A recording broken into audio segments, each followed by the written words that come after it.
Hello, everyone. My name is Charlize Pierce, and welcome to Turning the Page, a podcast where we are centered around book censorship and the reasons behind it. This podcast is directed to those parents that worry about the media that their children intake. However, if you are a fan of reading censored books, then this could be for you too. I want to start out by saying that censorship is nothing new, and that the first ever media that was censored was before the ratification of the Declaration of Independence. And in my opinion, censorship hurts everyone.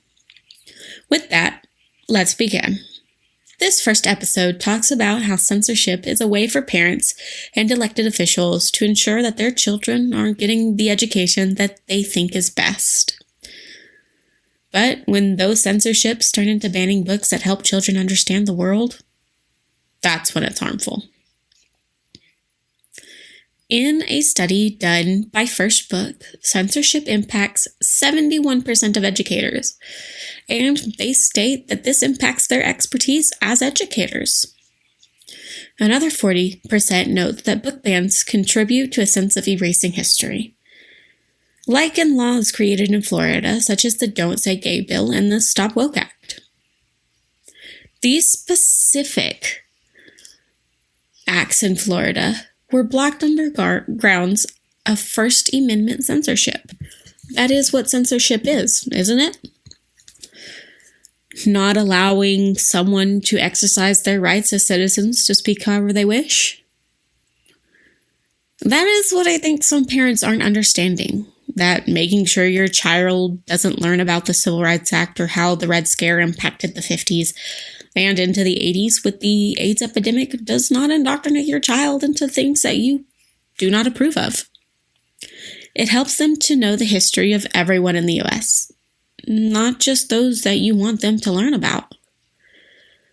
Don't get me wrong. I understand where you are coming from regarding your children, but when I was a child, I read everything I took an interest to, whether that be Harry Potter or Divergent or Anne Frank's Diary. These 3 books are a part of the banned book list, and these books shaped me into who I am today. They also helped me understand literacy as I got older, and by the time I was in 6th grade, I was reading at a college level. That's because I took in a lot of media, and a lot of that media was under the banned book list. It never indoctrinated me. It just helped me to realize that what the Bible taught me, such as loving thy neighbor, means loving everyone, despite who they are as a person. Allowing children to take in these books or media helps them learn that loving everyone, no matter who they are or where they came from, is what the Bible teaches. Isn't that what book censorship is all about? Protecting your children from things that the Bible teaches against? But doesn't the Bible also teach that loving each other is not negotiable?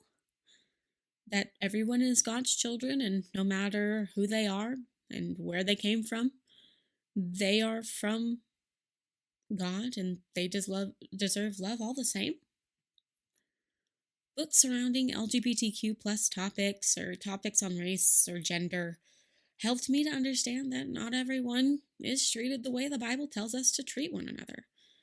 And blocking those books from being read keeps those people from being loved too, like the Bible dictates. First Book's research also included that 78% of educators noted that students who chose what they read had more encouragement to read, and this included censored books.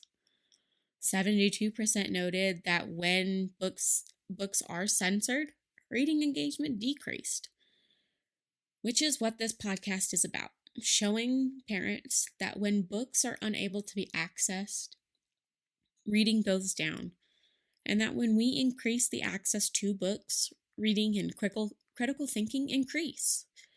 Book censorship is just a wider topic that can be discussed. Come back to our next episode where we talk more on censorship in the US.